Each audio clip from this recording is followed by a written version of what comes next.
Oqsaroyning chinakam vayron bo'lishi 19-asrning ikkinchi yarmida Rossiya imperiyasining Markaziy Osiyoga tajovuzi davriga to'g'ri keladi.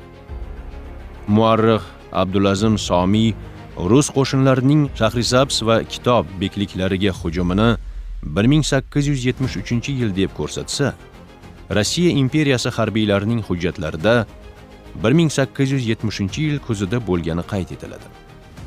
Shahrisabz va Kitob bekliklarini bosib olishda jonbozlik ko'rsatgan vayronkor general-mayor Abramov edi. Abramov 1870-yil 31-avgustda yozgan 591 raportida shaharni qirg'inbarot qilgani haqida aytmasdan, aholi shahardan 3 chaqirimcha berida meni non-tuz bilan qarshi oldi deb xasposhlashga urinishsa-da, Logofet rus qirolining kuchi va ko'lob bo'lib to'kilgan rus qoni evaziga olingan Shahrisabz va Kitobdek ulkan bekliklar Buxoro amiriga berildi deya general yashirganini oshkor qilib qo'yadi.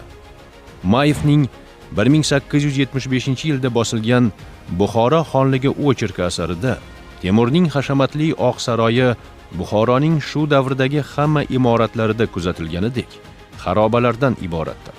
Shunga qaramasdan, bu vayrona hozir ham o'zining benazir go'zalligi bilan rom etadi. Janubiy tarafdan gumbaz qoldiqlari yaqqol bilinib turardi.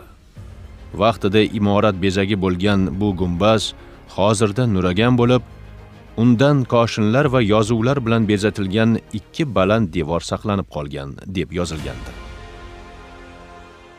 Oradan 50 yil o'tib, 1920-yilda Sovet tuzumiga qarshi bilamiz, o'sha bo'lgan kurashlarda, ayniqsa yana Kitob va Shahrisabz bekliklari juda qattiq qarshilik ko'rsatadi. Hattoki bilamizki, Buxoro xonligi taslim bo'lgan taqdirda ham ular oxirigacha kurashadi va kichkina bir bekliklar sifatida bo'lsa ham o'zini qarshiligini ko'rsatishga harakat qiladi.